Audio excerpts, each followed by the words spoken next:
So if you don't understand the company, you have this problem when they go down. Eventually, they always come back.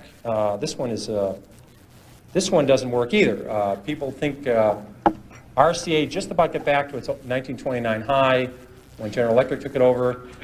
A lot of double knits never came back. Remember those beauties?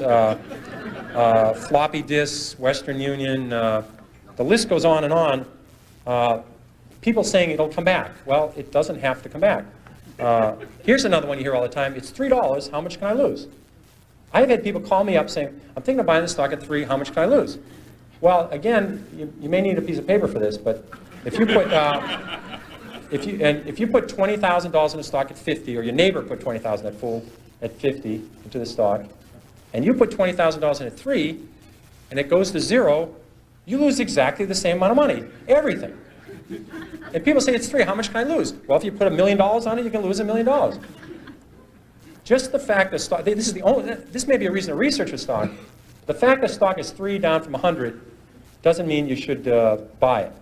And in fact, short sellers, people that really make money in stocks, they don't short Walmart, they don't short Home Depot, they don't short the great companies, Johnson & Johnson. They short stocks down from 80 to 7. They'd like to short it at 16 or 22, but they figured out at 7 that this company is going to go to 0. They just haven't blown taps on this thing yet. It's going to 0. And they're selling it short at 7, they're selling it short at 6, at 5, at 4, at 3, at 2, at 1 1/4. And you know to sell something short, you need a buyer. Somebody has to buy the damn thing. And you wonder, who's buying this thing? It's these people saying it's 3. How much lower can it go? You know, now, here's a subject that you probably all talked about. Getting close. Getting close. All right, we'll drop that one out. It's getting very close, so everybody has to go somewhere. So the important thing is you can't get too attached to a stock. You have to understand there's a company behind it. You can't treat this like your grandchildren. You know, you have to deal with the stock and say, I understand the company, and if it deteriorates, if the fundamentals slip, you have to say goodbye to it. If one rule you want to remember is the stock does not know you own it. This is a breakthrough. So don't get, you have to understand it and say they're doing well, and as long as they keep doing well, my best stocks have been my 5th, 6th, 7th year I own them, not my 5th, 6th, 7th day.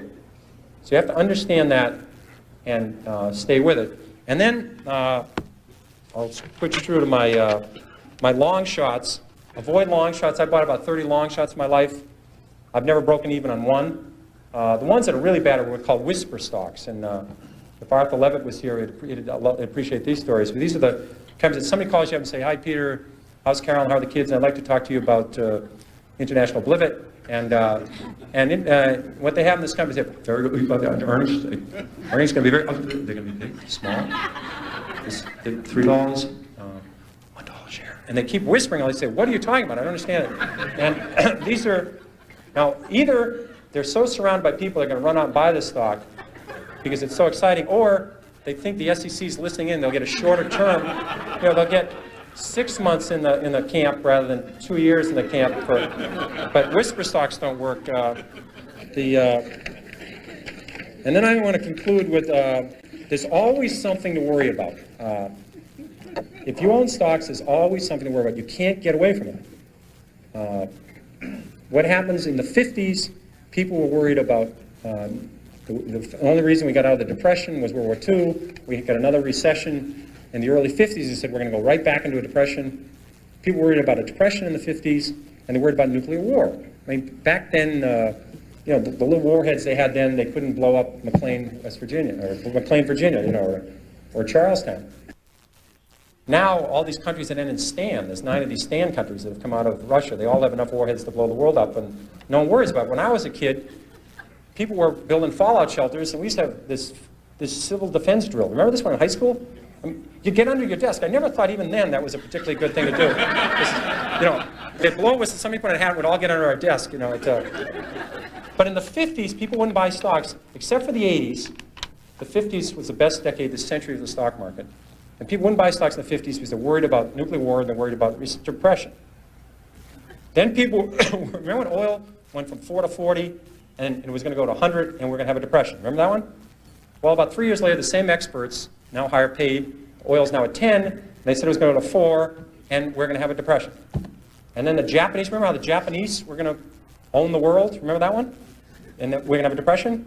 And then about 2 years later, we're all worried about Japan collapsing. And this is the most absurd thing I've ever heard. There's a company with a 20% savings rate, incredible workforce, incredible productivity, and people were saying we're going to have a depression because Japan's going to collapse. And they had, you know, on their prayer list, they loaded Mother Teresa and crippled children, and they were praying for Japan at night. You know, it's unbelievable. I mean, the LDC debt. Remember the LDC debt? Remember that one? All these countries, all Chase had lent their net worth to Brazil, Chile, Peru, and all these other countries, and so and all the other countries.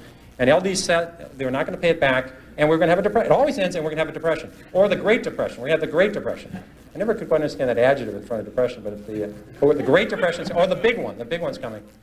But all these countries, and now I understand, you know, these are called then they were called less developed countries. Now we used to call them underdeveloped countries. Those are all wrong terms. Those are not politically correct. You have to call these emerging countries. You can't use less developed or underdeveloped because that's. In fact, the other day I heard the politically correct term for somebody that's overweight is laterally challenged. That's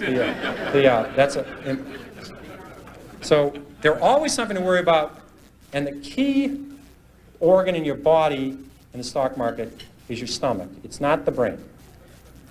If you can add 8 and 8 and get reasonably close to 16, that's the only level of math you need to know. You don't know to need the area under the curve. Remember that quadratic equation and an integral calculus and the area under the curve? I mean, whoever cared what was under the damn curve? I mean, you know, but you had to study this. You don't need this in the stock market. So all you have to know is you're going to see, it's always going to be scary. There's going to be always something to worry about. And you just have to forget all about it. Cut it all out and own good companies or own turnarounds. Study them and you'll do well. And that's all there is. And I'm ready for questions.